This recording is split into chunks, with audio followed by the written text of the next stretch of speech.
આજે હું તમને શરીરના એક મહત્વપૂર્ણ અંગની માહિતી આપવા માંગુ છું. એક એવું અંગ કે જેને તમે કાપશો તો ફરીથી મોટું થઈ જશે. આપણી બોડી બતાવવામાં આવી છે. અહીંયા બોડીના અંદર જુદા જુદા અંગો તમને અહીંયા દર્શાવેલા છે, પણ આમાં એક અંગ એવું છે કે જેને તમે કાપો છો તો ફરીથી મોટું થવા લાગે છે અને ફરીથી પોતાનું કાર્ય કરે છે. તો એ અંગ બીજું કંઈ નહીં પણ કયું ભાઈ? લીવર, અથવા એનું બીજું નામ કયું છે? યકૃત છે.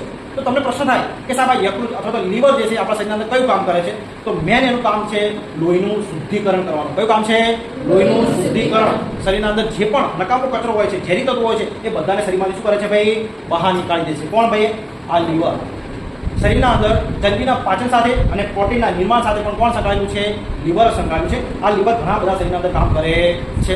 અને આ લીવર એવું છે કે તમે જો એને 40 થી 50% જેટલું પણ તમે કાપી નાખશો તો પણ એ ફરીથી મોટું થઈ જશે, કારણ કે એના અંદર ભગવાને પુનર્જન્મના કોષો આપેલા છે. ફરીથી આનો આ આકાર તો નહીં આવે, પણ ફરીથી એ શું થશે? મોટું થઈ જશે. અને પહેલાં જે કામ કરતું હતું એ જ કામ આ લીવર કરવા લાગશે. તો આપણા શરીરના અંદર આ અદ્ભુત પ્રકારનું અંગ છે. કયું? લીવર. જે ફરીથી શું થઈ જાય છે? મોટું થાય છે. અને પહેલાં જે કામ કરતું હતું એવું જ કામ એ કરવા લાગે છે. સરસ, ખબર પડી ગઈ?